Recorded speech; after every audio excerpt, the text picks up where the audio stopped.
Hi guys, welcome back to my channel. Thank you for being here. Now, if your child has allergies like mine, or if you're a vegan and you have ever tried to make just a really nice simple sponge cake, you will know it is not easy. Cooking without egg especially is very difficult, as I have come to learn. I mean, egg is in everything. When your child has an egg allergy, it really makes things difficult. And if they also have a dairy allergy like mine, then it's double trouble. Now, when Eli turned 1, I just made a regular sponge cake. He was too small for cake anyway, it didn't matter. When he turned 2 a couple of weeks ago, I was adamant that he should be able to eat birthday cake on his birthday. Like, I didn't want everyone sitting around eating cake and telling him he couldn't have any.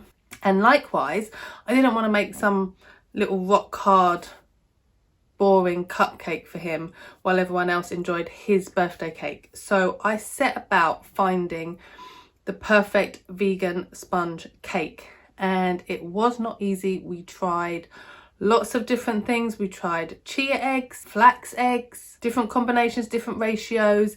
In the end, we settled for an egg replacement. And we made about 5 sponges before we got the ratios right, because what it was saying on the packet was not what we needed in the tin. So when I tell you, I have done all of the hard work for you so that you can watch this video and make the perfect vegan sponge cake, okay? Now, there are 2 things I'm going to say. One is, we did decorate the cake with fondant icing to make a 2 with a racetrack on it. I'm not a professional baker. I have made this perfect vegan sponge cake because it was important to me for my son. But icing, decorating, stuff like that, okay, this is not where you come for that kind of information. My mum did an amazing job, but it was very difficult. We were working in a heat wave. The icing kept melting. Then when we put the fan on, it would dry out. We did what we could, but I would say to you, if you want fondant icing advice, do what we did and find a video on YouTube from a professional icer who can help you through that stage a bit more, okay? Today, what we're doing is we're concentrating on the perfect vegan sponge cake. The second thing I'm going to say is, this is not a healthy vegan sponge cake, okay? Now, I appreciate when people hear the word vegan, they automatically think it's healthy. But I honestly think that a healthy vegan sponge cake is impossible, okay? This is a birthday cake. And whilst health is very important to me, and Eli really eats no sugar 364 days of the year, on his birthday, I made him a birthday cake out of sugar and flour and dairy-free spread. And so I'm holding my hands up. It's not a healthy cake. It's got sugar in it. It's got white flour in it. I'm fine with that.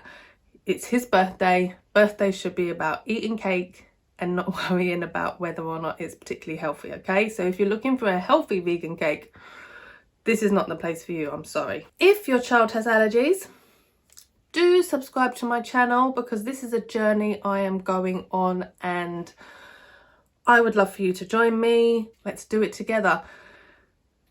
And also, if you have any questions about the cake, the method, the ingredients, or suggestions of how I might make it even better, do hit me up in the comments. I would love to hear from you. All right, so enough from me. I'm going to switch over to the making of the cake. I'll talk you through it. I'll show you how I did it.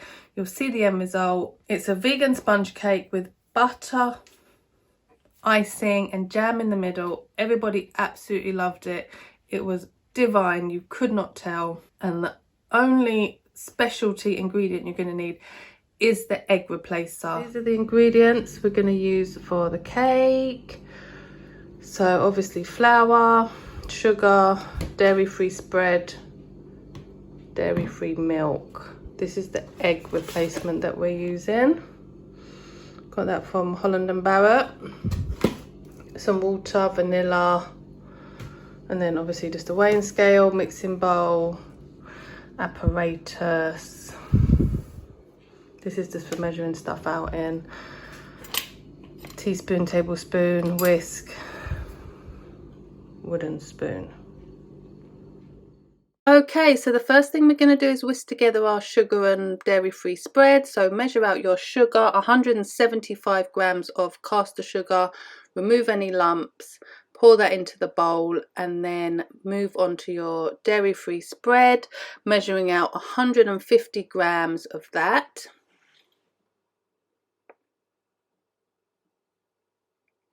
Add that to the sugar, make sure it's all in, and then if you have an electric whisk, it's going to save you a lot of time. If not, you can do this by hand, no problem. Whisk that together. Give it a really good whisk. I mean, take your time, don't rush it. You want it to be light and fluffy at the end. Scraping off the sides, making sure it's all combined.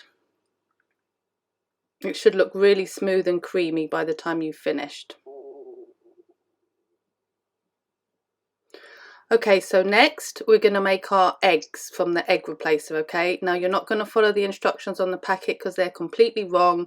You need 2 gently heaped teaspoons and 2 tablespoons of water per egg. We're using 2 eggs for this recipe.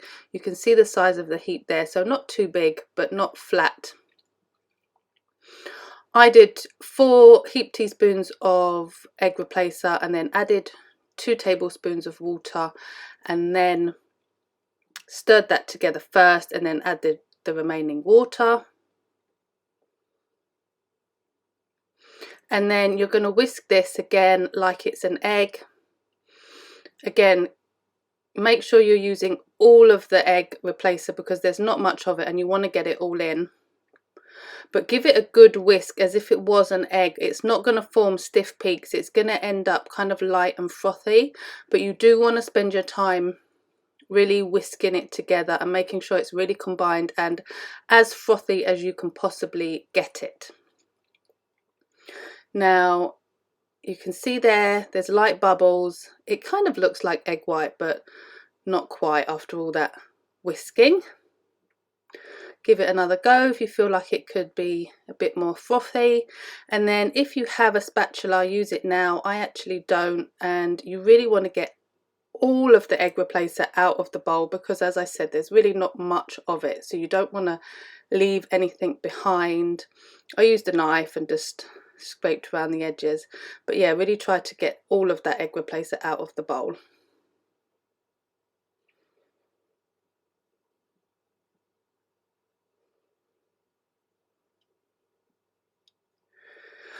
Okay, and to this now we're just going to add 1 teaspoon of vanilla extract. So add that to your bowl, and then again we're going to whisk this all together so that the ingredients are combined. And again, take your time with the whisking, really give it a good whisk. I found as the day went on, we made 4 sponges, that the more time I spent whisking and on that part of the process, the better the sponge came out, the firmer it was, and the more it stuck together. So really take your time with the whisking. It should look nice and smooth and glossy when you've finished, and then you can measure out your flour, 175 grams of self-raising flour. Sift that in. You can see I've totally forgotten to use the sift, but if you use the sift it will make it easier later on, less lumpy. Add that gradually, fold it in slowly, a little bit at a time, and then you're going to be left with quite a thick batter at the end of it. Now we're going to add 90 mils of milk, which is 6 tablespoons. I'm using Oatly Barrister milk because it's quite thick. I think it behaves more like full fat cow's milk. I added 2 tablespoons at a time. This is just to make sure that the mixture doesn't get too runny, so add the milk slowly. If it looks like it's getting too runny, don't add any more, and obviously if it still looks really thick at the end, then you could add a bit more. You'll see in a minute at the end what it should look like. It's a really nice, glossy, smooth batter. It should just fall off the spoon. Not too stiff, not too runny, just right. So we're going to take that now and and I'll just give you one more look at that. You can see how shiny it is, how smooth it is, really, really creamy. And we're going to add that to our greased baking tray. I'm using a 7-inch square tray. This recipe is made for that size tray, so you would have to adjust it if you were going to use a bigger or a smaller tray. Spoon the mixture in. Make sure you get all of it in. And then you're just going to smooth it out to the edges. It doesn't have to be perfect, because when you put it in the oven and it warms up, it's going to smooth itself out anyway, but just smooth it out gently.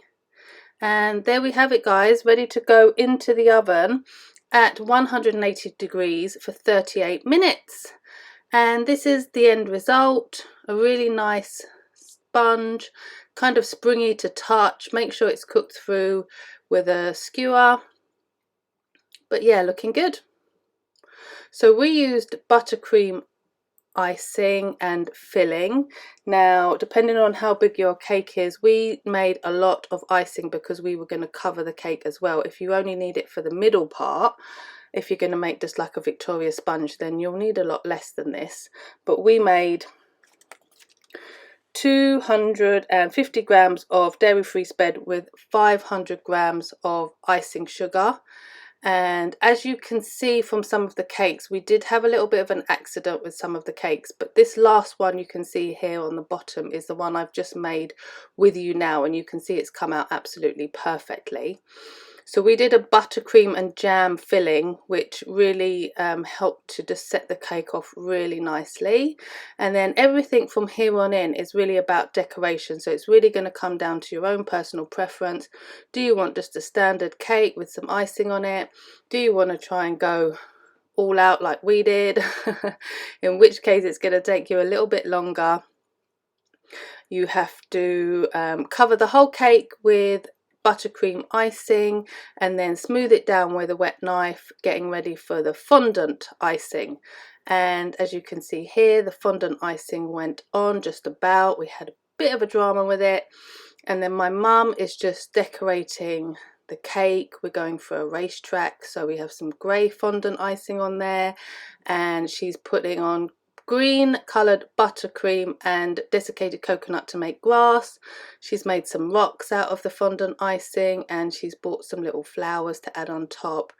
And then here is the finished article. We bought these cars on Amazon and the flags as well, and you can see the white fondant didn't quite go as planned, but overall really happy with the end result, and the inside of the cake tastes absolutely divine.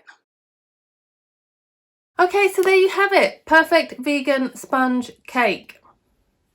Let me know what you think. Let me know if you try it, if you make this cake. Tell me in the comments how it went for you. Enjoy. Happy birthday to your babies if that's why you're here. And I'll see you next time.